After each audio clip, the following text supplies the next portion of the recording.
Let's go. Q93, Alexandria's #1 hit music station. Previously with the Morning Q crew. Toy Story 5 comes out tonight, Nancy. The first showing is today. This afternoon, really, is the first showing. Technically, it doesn't come out till June 19th. I still need to see number 4. Yeah, number 4 is not the best, but you definitely need to watch them before you go see the next one. So you kind of know where it leads off. I do, but I want to start over again from the beginning because it's been so long since I've seen 1 through 3. I did that a couple of weekends ago. Yeah, I do remember how much I loved, especially the third one. I remember crying after watching the third one. It was so good. Ranker.com did some voting on the best characters in the series. We have the top 20. Okay, we have Mr. Pickle Pants, the hedgehog. Mr. Pickle Pants showed up like kind of later into the series. I think it was like 3 or 4. Trixie, the blue, Triceratops. Mm-hmm. She shows up like in the 4th one, I believe. Okay, that was like, I don't remember Trixie. Yeah, she's a newer one. Etch a Sketch. Okay, I remember Etch a Sketch. It's a classic toy. Yeah.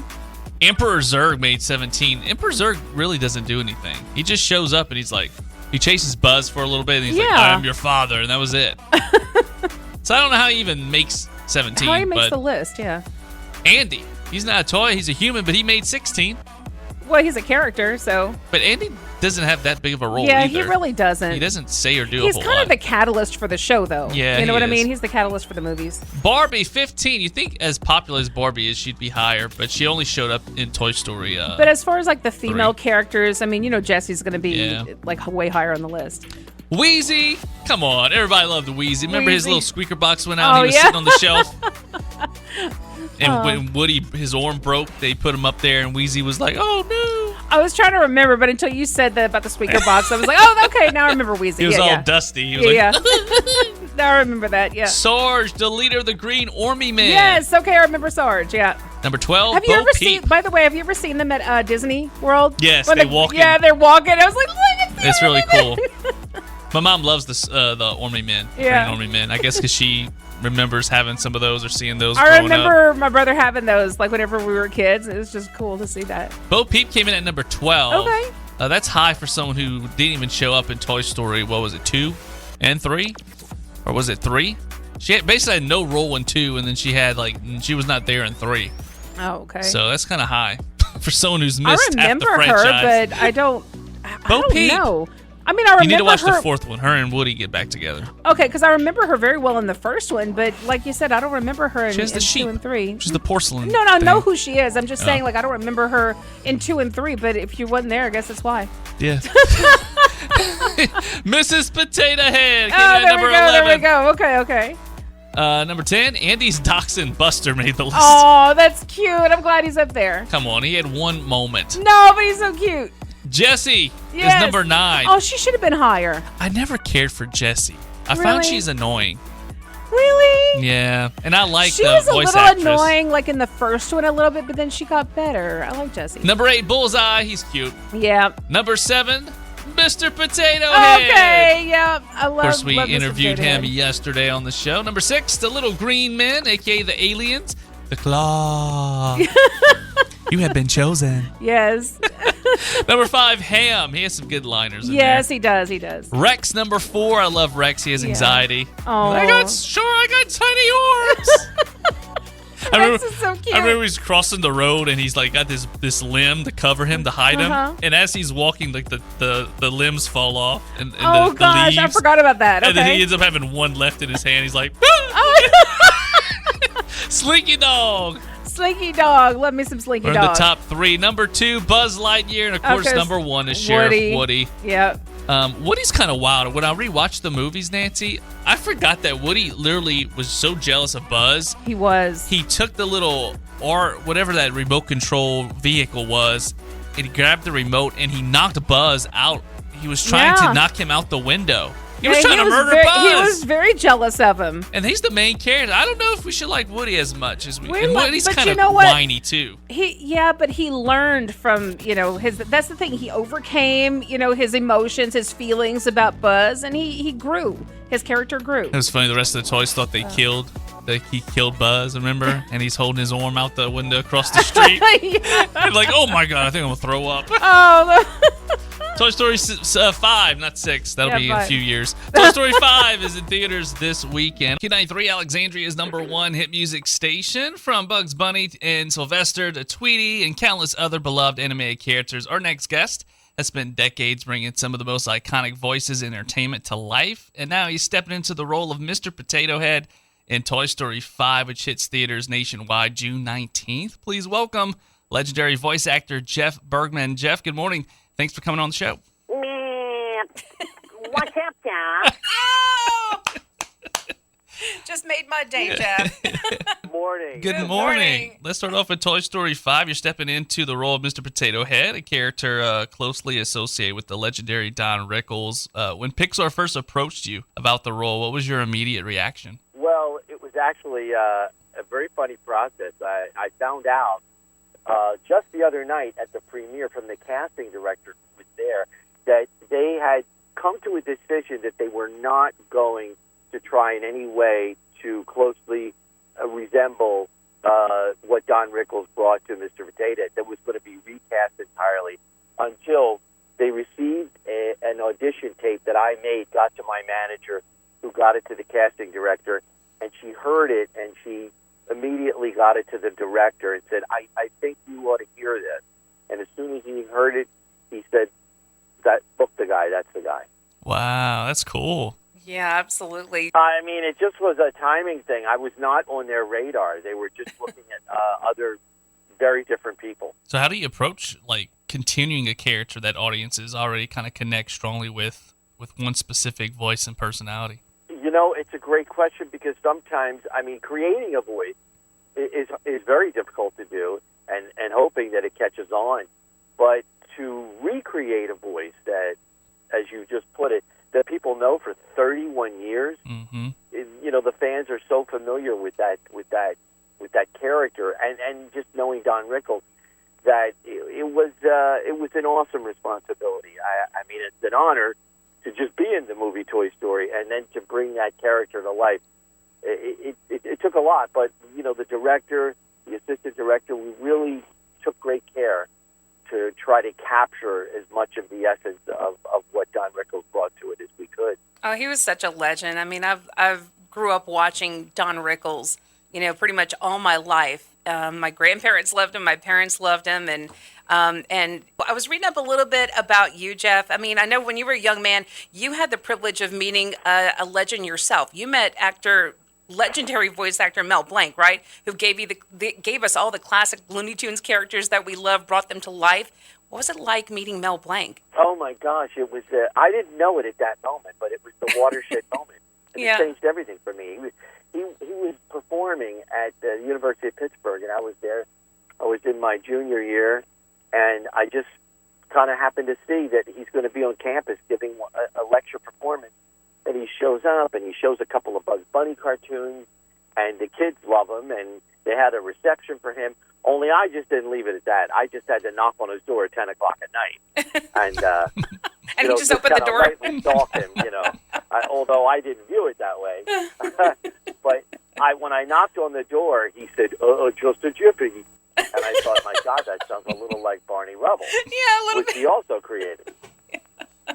And so he opened the door, and I said, Mr. Blanc, I'm your biggest fan. I saw your lecture at University of Pittsburgh. I promise I'm not going to hurt you. I just have 3 questions for you. And he was so nice. He let me in, and we talked for maybe 45 minutes. That's awesome. And, that changed everything for me. Now I know what I want to do. Talk about a watershed moment. Wow. Yeah. So that just kind of led the jumpstart of your career, basically. And now you do all of these great voices that we know. So it's like a whole new generation came from that. I know I still love the classic characters that Mel Blanc created because they showed them all in reruns as a kid growing up. But then you were still doing the voices when I was still a kid. A lot of these Looney Tunes characters, but also you do some of the Flintstones characters as well. I know you do them for Family Guy too, right? So you do a lot of that. What are some of the most challenging voices you've had to act? Probably, I would say, Fred Flintstone is a very unusual voice because the actor sounded very much like that. Hold it, Rubble. Ooh,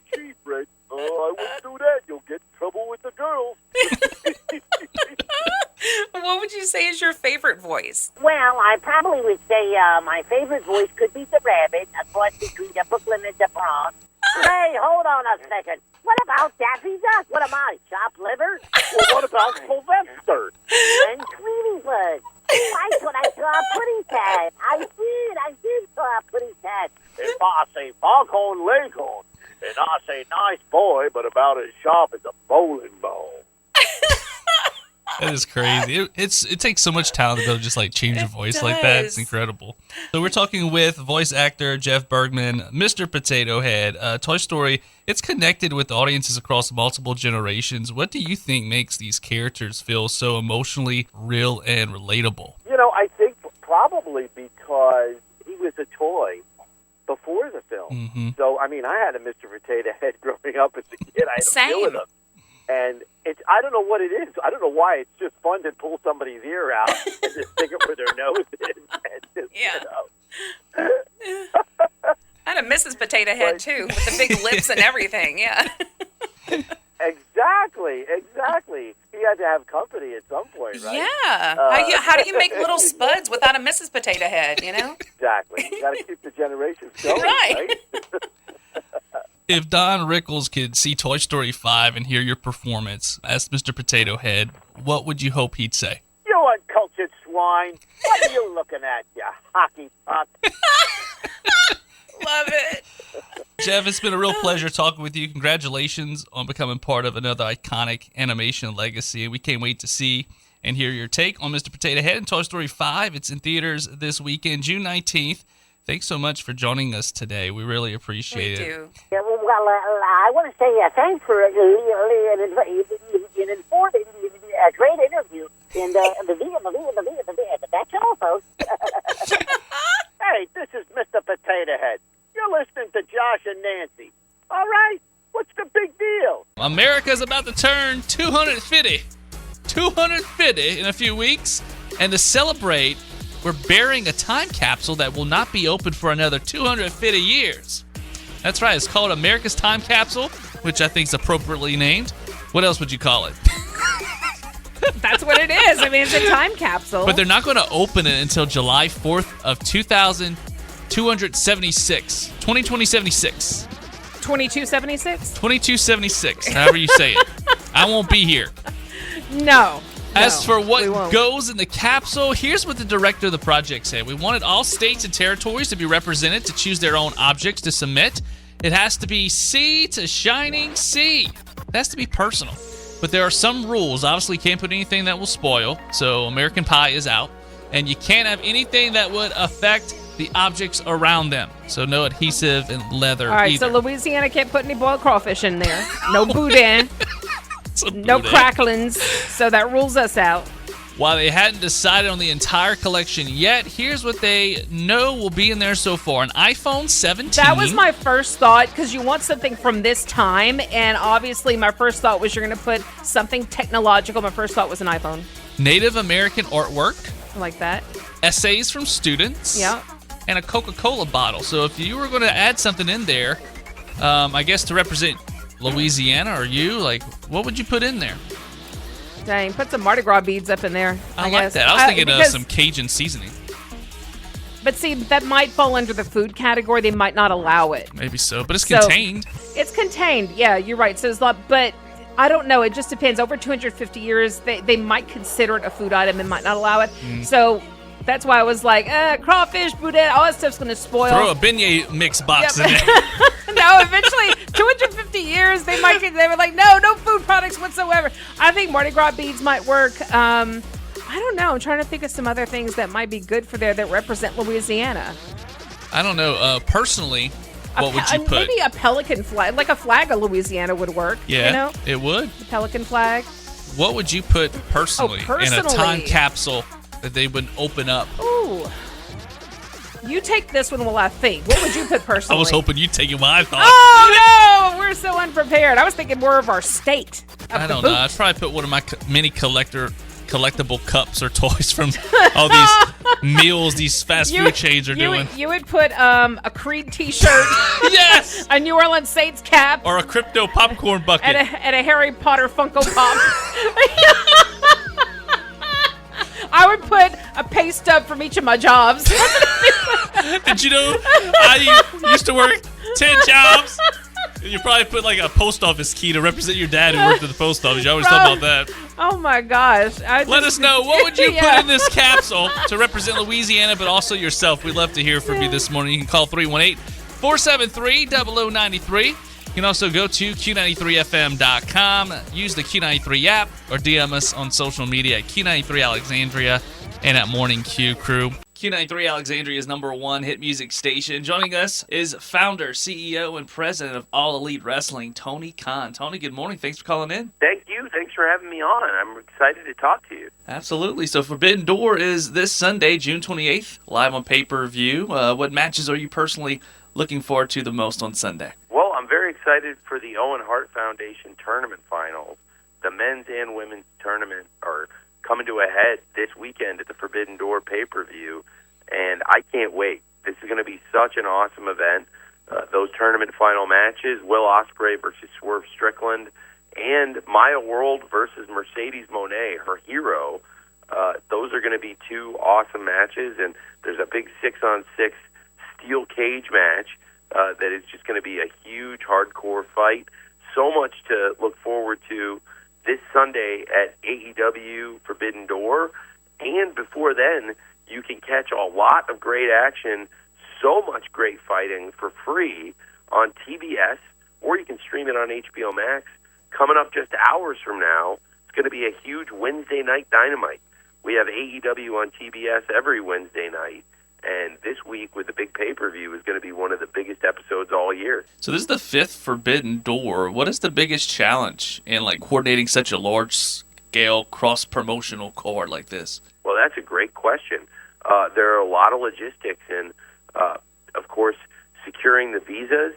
Sometimes there can be a great international wrestler that doesn't have the work visa, and you want to try to get those people in, and then you're working with the other promoters to try to utilize the stars they want to use, and you might have different ideas from your counterparts in these other companies. So for me, I love working with other wrestling companies and other promoters, and especially I love bringing in lots of the best wrestlers in the world, and that's what's so fun about this event, the Forbidden Door, and that's what makes this week so fun. And again, you'll get a free preview of the action just hours from now on Wednesday Night Dynamite ahead of the pay-per-view to see what it's like when so many of the top wrestlers from all over the world, top stars from countries including Mexico and Japan, come into AEW and compete against the top AEW wrestlers. Do we know any matches scheduled for tonight? Well, we've got some huge matches set up for Wednesday Night Dynamite. The whole lineup is set up. It's going to be a great night, including Will Ospreay taking on New Japan Pro Wrestling's ELP, Swerve Strickland versus Daniel Garcia of the Death Riders. And speaking of the Death Riders, their leader, Jon Moxley, is going to team up with Claudio Castagnoli and Wheeler Yuta versus Bandito, the Ring of Honor World Champion, his partner, Brody King, and one of the greatest stars ever in wrestling, and certainly one of the greatest stars ever in Mexico in the Lucha Libre, Mystico. Looking forward to that and so much more great action just hours from now, Wednesday Night Dynamite on TBS. I know there's a lot of talk online about free agents and other stars coming to AEW right now. I was wondering, how do you evaluate those opportunities when there's free agents from other promotions against kind of continuing to build your own homegrown talent? How you kind of balance that? Well, it's a great question. We've got so many great wrestlers in AEW, and anytime we can add a big star, I think it's always something to look at. You always want to consider that.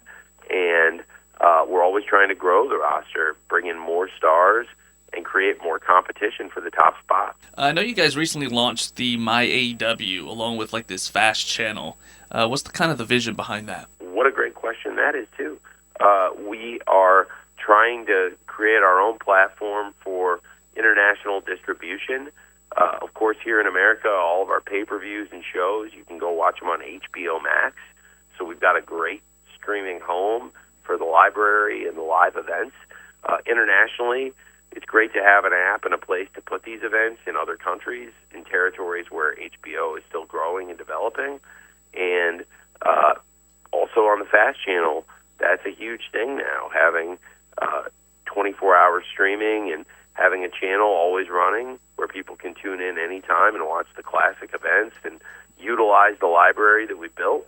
So I think that the Fast Channel is another really great development for AEW, where you can go back and watch on the different streaming services and get caught up ahead of the live events like Wednesday Night Dynamite on TBS this week and the Forbidden Door pay-per-view this weekend, where people can go back and watch classic Dynamites and classic Forbidden Door events. I also want to ask you, too, about the Paramount Warner Brothers Discovery merger. If you had any conversations with either side, kind of about how AEW fits into their future structure as they move forward with that. That is another great question. You're on a roll. That is a huge, exciting development for AEW. We have a great partnership with Warner Brothers, and we've been on TBS for many years. We've been with TBS and TNT going back to 2019 now, and it's going to continue for a long time. There's a great tradition of wrestling on TBS and TNT, as a lot of your listeners know, and I'm really proud that AEW is a big part of that tradition now. So I always appreciate when people watch the shows every Wednesday on TBS, every Saturday on TNT, and there's a lot of excitement on all sides about this. Paramount just coming in, but I have a great relationship with the owner and chairman of Paramount, Mr. David Ellison. David Ellison's a wrestling fan. He's the same age as I am. He's a big sports fan. He's built up Skydance Sports, and I know him from working with the NFL and NFL Films. And he's done a fantastic job building up Skydance to be a partner for NFL. They've done tremendous documentaries, and he's a great filmmaker with Skydance and now Paramount. And I'm so thrilled that he's going to be taking over Warner Brothers. There's a lot of excitement on all sides about it. And absolutely, this is going to work out great for AEW. Certainly, the best possible person to take over Warner Brothers is the person taking over Warner Brothers. So that's going to work out very, very well for us at AEW, and I'm thrilled about that. Awesome. And I know I'm on a roll, but we have some fan questions that were submitted. We'll do this rapid fire. We'll try to fit them in. Who is the most underrated talent in AEW right now? Well, Maya World certainly has taken everybody by surprise. She's reached the finals of the Owen Hart Foundation tournament, and it was a tournament where she came in as an alternate and has picked up 2 huge wins, and now she's only 1 victory away from reaching the biggest stage in wrestling, getting a world championship match at AEW All In at Wembley Stadium. And Maya World has taken so many people by surprise. I'm not surprised. I think she's a great star. She's been doing great things, and certainly I think she's had some great upset victories, and it would be the biggest win of her career if she can beat her idol, Mercedes Moné, to win the tournament final this weekend. Who do you consider the new pillars of AEW? Well, that's a great question. It's tricky because it's somewhat in the eye of the beholder. You know, you could ask 100 fans to pick 4 pillars, and they might have 99 different answers. In this case, there are so many great young wrestlers. If I was to pick from a young group right now that has come in recent years, I would say of the new arrivals, you'd have Tekla, Kevin Knight, and I think Kyle Fletcher. And looking up and down the roster, I mean, Mercedes Moné, I think. So I really, when I look at the AEW stars, we had a great roster at the very beginning, and we brought in great free agents as we've gone on that have come in recent years. So those would be 4 great people that have come into AEW in recent years that are now very important in the company. And last question, WrestleMania is in Saudi Arabia this year. So do you see that as an opportunity for AEW here in the United States? Certainly something to consider. I get asked that question all the time. So it would make you think that there could be opportunities. And I'm very excited about what AEW is doing right now. And it seems like that momentum and that excitement is really caught up all over the world. People are really thrilled with AEW. We had a huge 2025, and now we're having a great 2026. We've absolutely capitalized on that momentum, and I think we're having an even better year this year. We're voted the Sports Illustrated Pro Wrestling Promotion of the Year in 2025. We won numerous awards from all the top publications for top wrestling promotion, and I think that in 2026 we're doing even better. So there's a lot of excitement, and certainly, since you asked, that could be a good possibility. We've been talking with Tony Khan, founder, CEO, and president of All Elite Wrestling. You can watch Dynamite tonight and every Wednesday night on TBS, and then Collision Saturday nights on TNT. And this Sunday is AEW's Forbidden Door on pay-per-view. Tony, thank you so much for calling in and talking with us. Thank you. Now, when someone asks you to take a picture with them, what's the first thing you do, Nancy? Yeah, suck in that gut. Absolutely, you suck in the gut. But experts say holding your stomach in can create a chain reaction throughout the whole body. And it's called ab gripping or hourglass syndrome. It's especially bad for you, Nancy, for women. Really? But it can cause a whole host of negative issues. It can cause back, hip, jaw, rib tension, pelvic floor issues, and pain in your ribs and chest. So something I've been told to do since I was in kindergarten is bad for you. Bad for me. So I'm just, yeah. Physical therapists say the solution isn't doing more crunches. Instead, they recommend learning to relax your abdominal muscles, improving your posture, and reminding yourself to stop holding in your stomach altogether. You might want to look good for that picture, but in the end, sucking in your gut, it may not be worth it, Nancy. Okay, so for those 2 seconds that you're holding in that gut to take that picture, the abdominal muscles. It's gonna ruin your whole body for the 2 seconds you're holding that in. Might be why I pulled my back a while back. From all taking the a picture? gut sucking I've done over the years. I don't think so. Oh, for all the years, maybe. Okay, I thought you meant just taking like a picture. I mean, or I'm something. sure one time's not going to hurt you, but over a lifespan. Over a lifespan, I mean, look, maybe you're 40 we've been something. Maybe That's a lot we've of been gut sucking. hurting ourselves over the years doing that. Maybe Exactly. so. Maybe so. Let that gut stick out and show it. Let it hang over your pelvic area. And look what some of these women are doing. Look what they do. Wearing the corsets now. Yeah. Like how you ever see the Kim Kardashian pictures where she's wearing that actual hourglass figure that she's getting? Her insides must be like crushed. But listen, guys, if you are in any one of these professions, I suggest that you pay attention because there is a new report out on the occupations with the highest divorce rates based on data from the American Community Survey. So the jobs with the highest divorce rates are, careful, Josh, I know you're getting married soon. So, well, next year. Hopefully DJ is not in there. Well, let's see. Number 10. Or morning show host, or I'll give you program the- director, or social media coordinator, or jack of all trades, master of none.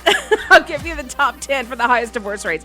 Practical nurse, psychiatric aides, ambulance drivers. By the way, these are all in like the dang near 50% of divorce Really? rate. Yeah, 47. It's probably all the trauma they have to deal with. Probably. Practical nurse, 47.1%. Psychiatric aides, 47.2%. Ambulance drivers, 47.3%. Correctional supervisors, 47.5%.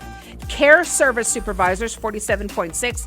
Press machine operators, 47.6%. That's a random one. Yeah, bus drivers. I wouldn't have thought. Like a Bus drivers. school bus driver? It just says bus drivers, 47.8%. Massage therapists. Turns out they have a high divorce rate. I'm not surprised they're massaging all these sexy people.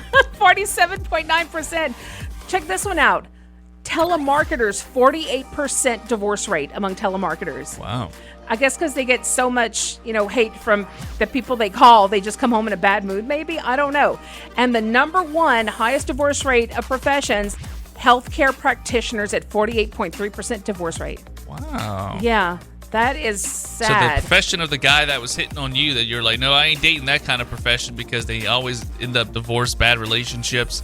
It didn't make the list. It didn't make the list. Well, not in the top 10 anyway, but the top 20 also includes casino workers, which is my brother, and he's divorced. Single. He's divorced, though, twice. Bartenders, ushers, home health aides, animal control officers, and security guards. Okay, now here are the jobs. My brother works at a prison as a security guard, and guess who just broke up with his wife? Oh, well, there you go. He's one of the statistics. Jobs with the lowest divorce rates in the top 10 are oil and mining engineers at 20.7%, atmospheric scientists, 20.4%. You have pharmacists, then clergy at number 7. Number 6 is physicians. Number 5, physical therapists. Number 4, software developers. IT scientists. Okay, we're just naming all professions at this point. Came at number 3. Physical scientists at 17.2% came in at number 2. Actuaries at number 1. So that's one of the lowest at 14.2%. Top 20 for the lowest. Surgeons, chemical engineers, speech pathologists, optometrists, dentists, and mechanical engironers. Dentists, because they looking at all them pretty teeth, they get turned on by somebody else's teeth. Oh, dang. There must be like a, what do you call that? Like a, I don't know. There must be like a name for that. About. No, somebody who's turned on by teeth. There must be like a scientific medical term for it? Yeah. I don't know, but all I know is I'm faithful, baby. You see that? There's no program director. There's no social media coordinator. There's no DJ, morning show host. There's none of that in there. There's no jack of all trades, master of none. Oh, I am loyal. By the way, it's called odontophilia. Really? There is a term for it. Turned on by teeth, odontophilius. So an online poll asked, on a scale of 1 to 10, how would you rate your attractiveness? And even though it was anonymous, most people lean toward normal-ish. 3% said 1. They're hideous. Aw, that's sad. 8% said 2 or 3. 30% said 4 or 5, middle of the road on a good day. Yeah. 47% said 6 or 7. 6, 7. Oh, I thought we let go of that. No. I thought we let go of that this year. Slightly more attractive than not.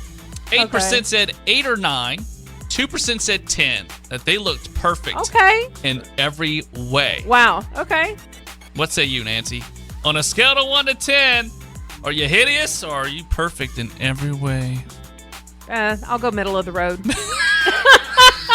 On a good day? On a good day, I'll go middle of the road. If the makeup's on, the hair's having a good day. If the makeup's on, you know why? Because I have rosacea. So if I don't have makeup on, I'm going to go a 2.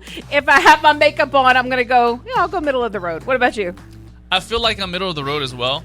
I'm not like hideous. Like there's definitely uglier people out there. I just feel like I'm average, you know? Yeah. I'm just average. Like I'm average, maybe slightly more attractive than not. Maybe I'm a little above average. Okay. I like that. There's nothing wrong with that, you know? Nancy's like, yeah, right. No, I'm not. I appreciate when people are, feeling good about themselves. On a good day, I might be slightly. Okay, I'll say that too. How about slightly better than okay, average? I like that. Let's be positive with ourselves, I am John. beautiful, no matter what they say. Ex-Tina in the building, y'all. Words can't bring me down. Oh. K93 Alexandria's number 1 hit music station. We have a special guest joining us in studio this morning. Please introduce yourself. Hi, everyone. My name is Lucero Bullard, and I'm so excited to be here. Yay. So nice to meet you. Thank you for joining us. Thank you guys so much. Right. So tell us a little bit about yourself. You are a content creator on social media. Can I tell us how you got your foot into that and started off with creating content? Yes, so actually it started back in COVID time, and I was just scrolling on social media because we had nothing else to do, and like so many of us. Yes, and I just started making like fun little videos, and then just recently, about 2 years ago, I really started getting into it more. I did outfits of the day, just fun lifestyle videos, and then I started with my local content, which is what I really love. It's supporting local businesses here in Zinlaw. So that's where I'm at now. So what was the moment that you realized that people really started paying attention to your content? So I can actually remember the first video that I posted that really started getting attention, and it was when I went to Tonky. I did like a food review there, and it's a place that my husband and I had like our first date at. We love that place so much. So I've been there too. That is a cool place. Yes. Yeah, my uncle's band played there before too. That was my first time ever there. So it's such a great place to go. They're so kind and like they're so just welcoming there to us, and they've known us for a long time. So when we went there, I made the video and like it just started blowing up. People were like commenting on it, liking it, and I was like, wait, maybe I should just start reviewing like food places. And I had done 2 before that, but that one really blew up. And I was like, I really like this. I like getting like these businesses the recognition that they deserve. So that's where that started. But it's not just businesses that you do in food, but you're doing a lot of other stuff at home too. Like, I'm impressed with you. So you're like a little Jackie of all trades. So like, you're cooking too. Jackie of all no, trades. Josh, have you seen some of her videos besides just her little food reviews? Like, she's changing her own oil at home, which is so impressive. Like, she even has like her little kitten walking around in the background. She's changing her own oil. And I was just saying to my brother on the way here, like, dang, I need to go get an oil change. And I was like, you know what? Watching that, I could just do it myself. Yes. Save so much money, and you make it look so easy. Absolutely. So that's one of my things is like the lifestyle content is I just want people to really get to know me through social media and see the things that I do. And I'm like, if I can give you guys something that'll make your life easier, whether it's recipes or like daily hacks or, you know, outfits of the day, that's something that I want to share with people. And I think it just kind of helps people get to know you and get to know your personality better. And that's so funny that you say jack of all trades. You know, they say you have to niche down, but honestly, I don't want to niche down. I just want to post what I love. So Yeah. When you post stuff, like, did it start off where like it was getting very few views and interaction, and then I guess over time they say consistency, then you start seeing, you know, people react? Definitely. So, I mean, even now, and you can hear this from any content creator, even when they're doing well, like there's going to be days where you post things and you get like 0 interaction. I mean, you get like maybe 300 views and you'll hear content creators say, I'm stuck in the 300 jail view. Like, because it's so hard. But that's one of the things about social media is you have to constantly be putting your content out there, and you have to really like talk yourself up and say, like, I've got to keep doing this. And the difference that's going to set you apart is, will you stay consistent? Will you keep posting even when you have off days? Even if you feel like no one out there cares. Yes. When you feel like Right. no one out there cares. Like, I've had conversations with my friends who are also content creators here locally. And sometimes I'm like, man, I just don't think I'm going to make it. Like, I feel like I'm putting stuff out there and no one cares. And then we'll literally walk somewhere. Like, we walked into TJ Maxx one day and they were like, hey, you're Lou from TikTok. Or you'll run into people and they're like, keep doing what you're doing. Like, I love your videos. And I'm like, wait, you're seeing my stuff? Like, you like me? Do you like when you get recognized in public? Oh, I or do love you it. not like? Do you miss like not having that private life though? No, so like I'm not that famous to where it's everywhere. But so I'm in that place where it's like when someone says, hey, I know you from TikTok, I'm like, it just makes me so excited. Like, it really just brings me so much joy. And like, they'll be like, hey, can I take a picture with you? And I'm like, I'm really not that famous, but thank you. Like, yes, like I will. And like, I'll walk into a restaurant. They're like, I watch all of your videos. Like, I love your content. And I'm just like so grateful for that. Do you feel like you kind of have to mind your P's and Q's, and since you're kind of recognized now, like you kind of feel Can't like do you nothing have crazy to, in public, you can't do right? anything crazy. So definitely, like, I've always tried to have a mindset of you treat people the way you want to be treated, especially when you're out in public and you're at like restaurants and different things. Now, of course, you know, like, you're going to have your off days, but I really do try to be kind to everyone because you really don't know. It's true. And not only that, but we live in a small town. Everybody knows each other. Like, I always say, be kind because you don't know who knows who and you don't know who's going to tell who what. Word's going to get around quick. Yes. Right. So listen, if you could go back and give yourself any advice before you started doing this business, what would it be? I would just say stop worrying so much about what everyone else thinks and just do what you love and put yourself out there, because that's something that's what's going to take you further, is just doing what you love.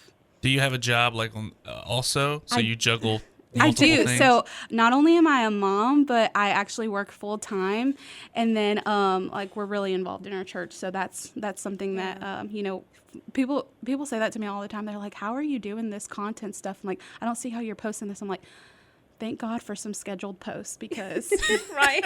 Great feature, right? yes, that's a great feature." So any tips or advice for anyone who's looking to do what you do? I always tell people when they see me and they ask me, like, I want to get started with content, I'm just like, just start. Find what you love and post that, because then it'll be easy. It won't be a job, and you'll just want to post those things. So find what you love and start doing it. Put yourself out there, and then you'll get more ideas. And it's okay. Like, people are like, oh, well, they're doing the same content as me. But you know what? There is no original content, honestly. There Everybody isn't. just bounces ideas off of each other. And honestly, if you're just being yourself, that's what's going to set you apart. Some of the best Absolutely. ideas are the ones you steal. And no one's going to do it the same way you do it. No one you know? will do it the same way Yeah. you do it. And as long as you're showing your own personality, it's always going to be great. Where can people find you on social media? Okay, so on TikTok, you can find me at Lulu Bullard. And then on Instagram, it's lou.bullard. And then Facebook, it is Lucero Bullard. Sweet. And if you have any other content creator friends, they're invited to come Yes, join us on the we show. do, and I will definitely speak their names. So Thank you so much for coming in. Yeah, We appreciate it. It's been wonderful talking to you. So we wish you nothing but the best. thank you so much. Any final words before we go? Okay, so I do want to tell you guys about a project that I've been working on. We actually did our first local Lucky Duck yesterday. Basically, what we're doing is I'm taking a duck, and there will be a local business that hosts the duck. I will put a riddle out on social media. And Wait, then what kind of duck? it's like a golden duck, like a rubber The duck. rubber duck. Yes, Okay, it's so not but a real duck. It's huge. No, not a real duck. That would be cool. I would actually go see like an actual duck and Yeah, pet it, that but- would probably but be a hard to golden duck- hide. It would be hard. You'd hear it, but So, golden duck. It's cute. Okay. We'll have that duck at the local business, and then they'll have to find the riddle, and they'll go to that local business. And when they find it, it's only one winner. But when they find it, they will get a $20 gift card to that local business. And so cool. Yes, And I it's getting love the Ducky community quack, involved. quack. Ain't that something? Yeah. It's getting the community involved, I and love riddles, it's too, helping yeah. out these local businesses. So that's something that I'm really passionate about, is our locals. So I Awesome. love that idea, and that's so cool. So thank you for doing that for all the local Yes. businesses out there. so Yeah. tune in so you can win a gift card. This new survey came out today. It found that 18% of Americans make assumptions about someone based on their first name alone. Yeah, a lot of people do that. Ain't that crazy? Don't even want to meet the person, find out who they are. They're like, what's their name? Ugh. You know what's sad is that people do that just whenever employers do that when they look at job applications. Now that's Really? really messed up. That is, I guess it's just nature, though, to kind of make assumptions. Yeah. You know? Here is some of the names that are most judged, okay? By the way, Gen Z is most likely to do this judging of first names. Sorry, Gen Z. That's what the survey found. It's not me bashing you. So, Damien, okay? Oh, that's because of the movie. Yeah, Damien. Is it? You I never saw didn't know that. Yeah. I don't think you've ever seen the movie Damien, but that's basically the son of the devil.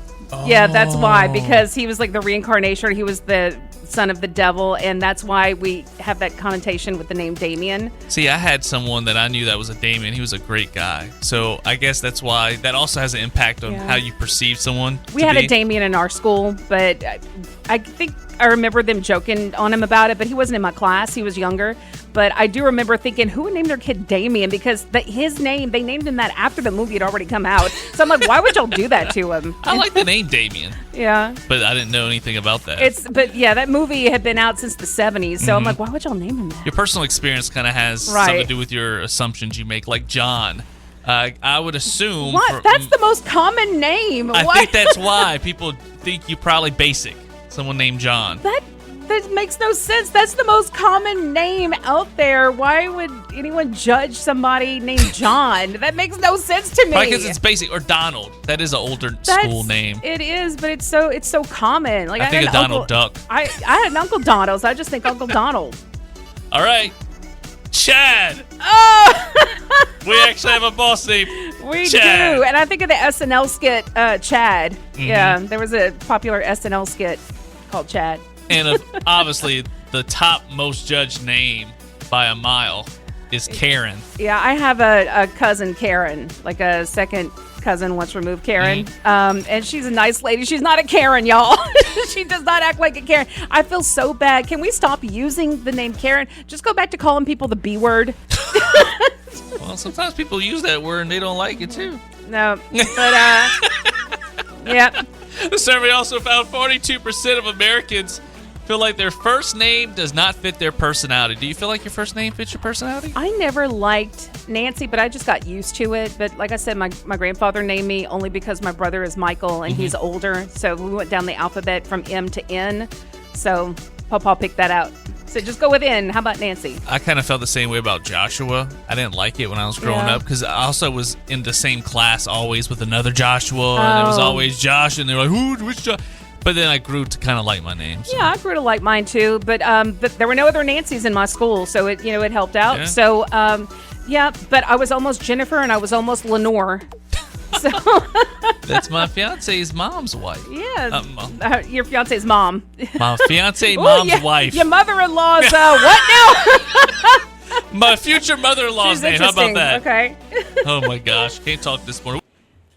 Q93 Alexandria's #1 hit music station. Joining us in studio this morning is local content creator Katie Dauzat. Katie, good morning. Thanks for coming in. Good morning. I'm super excited to be here. Good to have you. We've been enjoying bringing in different content creators from Central Louisiana in studio, and you're the next one in line. We actually had your friend in studio a couple of weeks ago. Yes, she's awesome. I actually met her from TikTok. That is cool. Yeah. She came up on my feed one day, and I tell her this all the time. I said, I swear, something about it, like, I kept coming across her videos, and I was like, I feel like God was speaking to me, like, message her, and I did. And then she tells this story later on where she had something happen to her, and she was like, you know what, God, like, if you just show me a sign by sending me, like, a little blue butterfly. My name on TikTok is Katie with the blue butterfly, and she just told me this, like, last week. And I was like, what in the world? And it's the craziest story. When she told me that, I was like, oh my goodness. But she is the best person. Is. That's great. I love Which is that. another benefit of content creating, right? You get to meet people, make friends, start a community, right? Right. Actually, we had met this other girl, Joanna. She had just moved from Texas, and she does content locally too. And she's trying to get her foot in the door and get out there and everything. But she's just an awesome person, and we've got connected through social media too. So That's so cool. It's such a cool little community. it really is. Yeah. Tell us how you got started in content creation. So I have a baby. She's 2.5 now. And when she was about 6 to 7 months old, you can make a lot of money on social media. And I'm sure a lot of people know that. But I told myself, okay, I want to be a stay-at-home mom. I want to do all the things. I want to try to make money on my own. So I kind of started posting little videos here and there, and it never really took off. And then I did one little seafood video. They call it like a poor man's boil. So it's pretty much the seafood boil without the crawfish, the shrimp, the crab, all the things, just all the sides and the fixins. Right. And it blew up. And it started to get me more and more followers. And then after that, it kind of got a little slow again. And then one day, I used to work at Louisiana Eye and Laser, and I would stop at the Chevron every morning. And this girl was like, you need to go try Chrissy's Cajun Kitchen. So I was like, where's that at? I've never heard of it. So I went over there and posted a video for them, and it went crazy. So I was like, okay, maybe this is something people want to see. Yeah. Well, then they ended up reaching out to me and thanking me for posting the video and saying that, how much business it had brought them after that. So I was like, okay, this is a good thing. Yes. So then I just started going to different businesses, and then some of the businesses would reach out to me to come do it.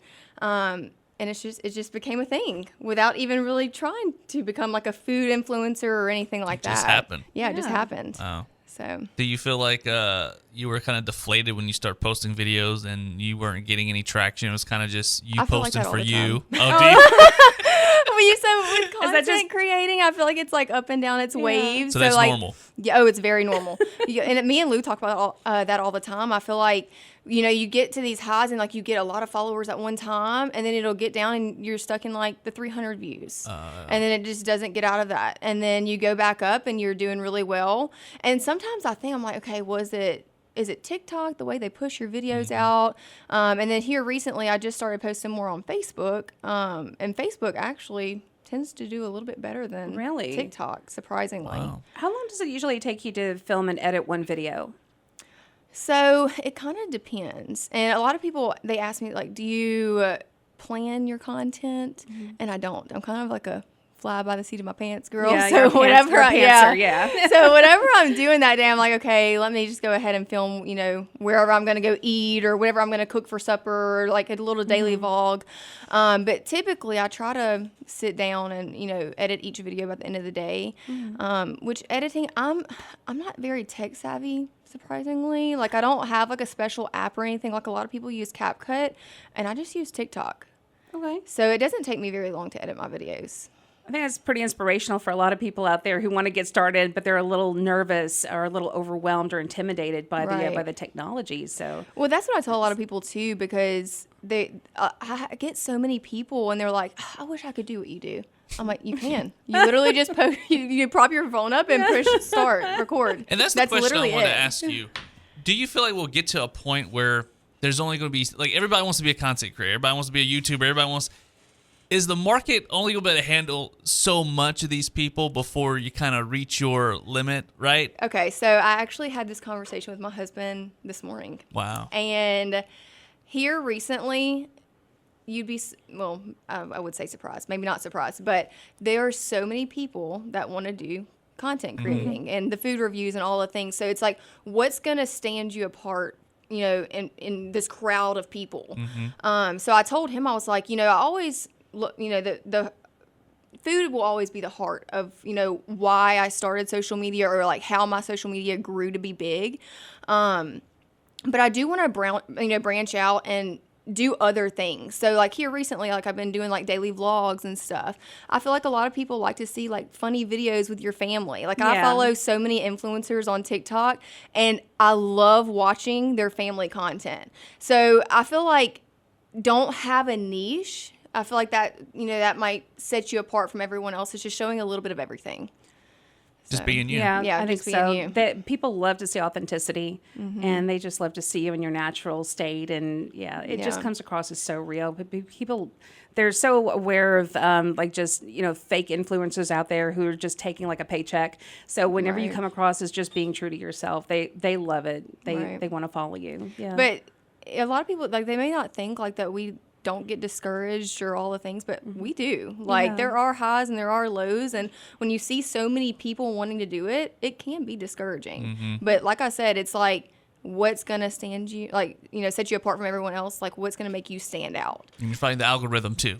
Right. And then another thing too is like people so scared to start and say, okay, like, they're embarrassed. Like, what are people going to think about them by posting? Was that a and problem that's for why, you? that's why a lot of people, like, they won't do it, but they want to. That's why they say, I wish I could do what you want to do. You can. You set up your video, your phone, and you go just for sit. it. Yeah.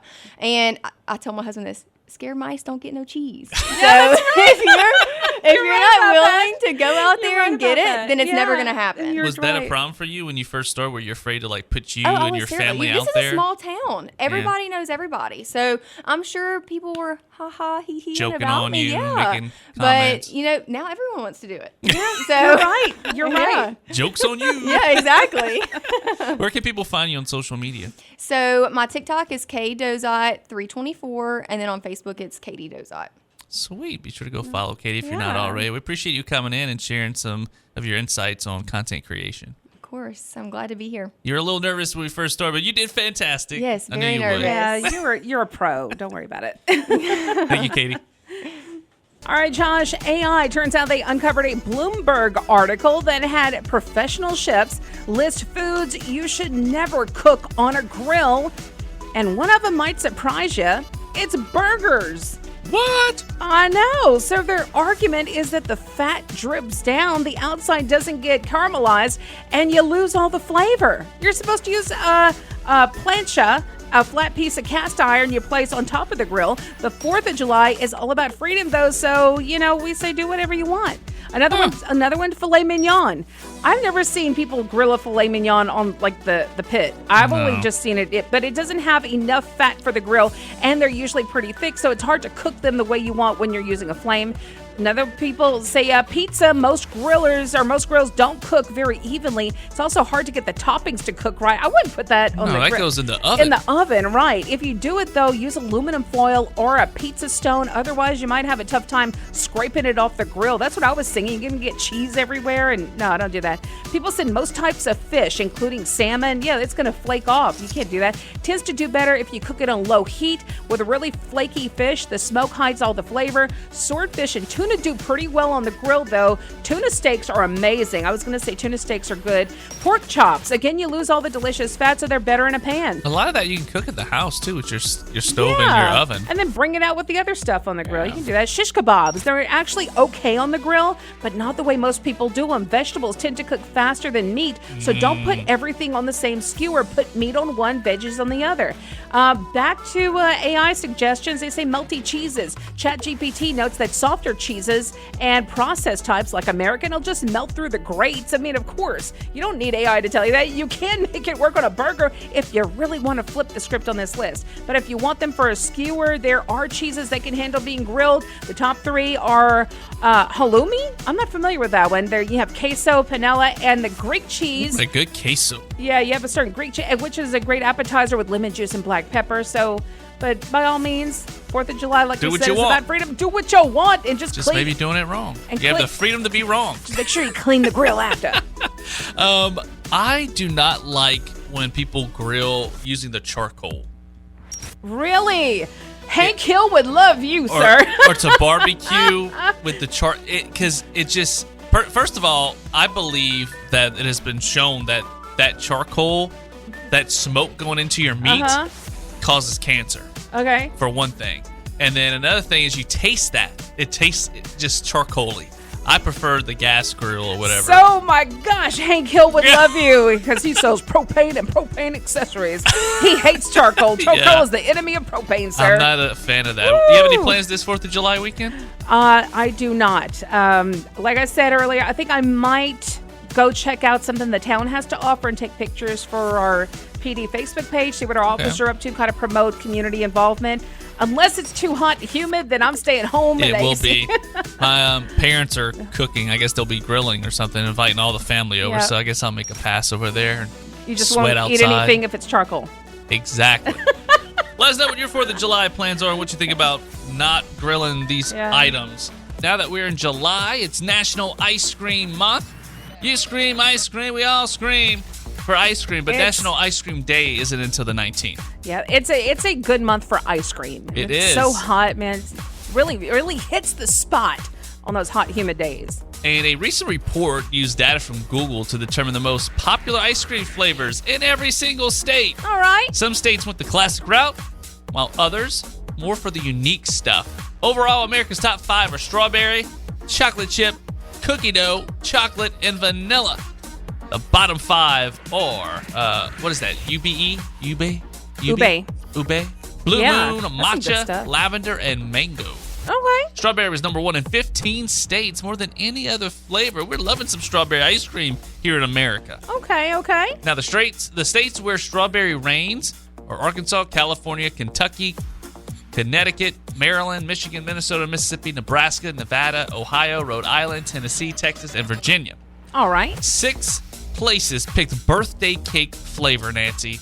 Alabama, Delaware, the District of Columbia, Iowa, North Kakalaki, and Louisiana. Our favorite flavor ice cream is birthday cake. I don't know if I've ever had birthday cake flavored ice cream. You never had birthday cake flavored ice cream? I don't recall. I mean, it's okay, but I wouldn't say that should be you know our what? favorite. I think I've had ice cream with like birthday cake or like cake pieces in it rather, but not birthday cake flavored ice cream. How is that number 1 in Louisiana? I don't get that. I don't even see that flavor in stores really. I know. 4 states love cookie dough. Now see, I like cookie dough ice cream. Alaska, Massachusetts, Montana, and New Hampshire, they know what's up. All right. 4 states picked chocolate chip. Colorado, Missouri, New Jersey, and Pennsylvania. And then 3 got vanilla by saying vanilla. Basic, man. Idaho, Utah, and Wyoming. Yeah, 3 boring states picked boring-ass flavored vanilla. 2 have chocolate number 1, Illinois and Wisconsin. All right. And then 2 have the Neapolitan one. number 1, Oklahoma and Washington. I'll go in Neapolitan. It has vanilla in it, but at least it has the other 2 flavors. You can mix them and swirl them. I'm vanilla, That's some good baby. stuff. Yeah. Now, vanilla, look, I'll take vanilla I'll choke you, but I ain't no killer, baby. as long as I can add some chocolate sauce, maybe some bananas to it. That's some good stuff. I'll take basic vanilla if I can add something to it. Arizona loves the classic Rocky Road. I love Rocky Road, too. So, yeah, I tell you what I'm loving right now. What you love? It ain't birthday cake. I actually love the red, white, and blue flavor that Bluebell re-released. It's like an old one they brought back for the 4th of July. I haven't tried it. It's like it's a mixture. You have the red, white, and blue. It's like strawberry, blueberry, and then something else, and it has fruit in it. Okay. And it's just light, and it's refreshing. It's perfect for sounds good. summer. And I'm like, why is this not coming out every year? I haven't tried it yet, so that sounds good. Now, I love mint chocolate chip. That's one of my favorites in the summertime. Mm-hmm. It's just so refreshing. I love the mint, the chocolate goes so well together. But, you know, Rocky Road's good, but I have not seen this one in a while. Bluebell used to have Rocky Mountain Road, which was so much better. Yeah, I really like Rocky Mountain Road. So let us know what you guys think is your number 1 pick for ice cream. We'd love to hear from you. That's right. Q93FM.com. Use the Q93 app. You can DM us on social media at Q93 Alexandra or at Morning Q Crew. You're listening to the best of the Morning Q Crew. Wake up with the Morning Q Crew weekdays 6 to 10 a.m. and subscribe to the best of the Morning Q Crew podcast wherever you get your podcasts. Let's go! Q93.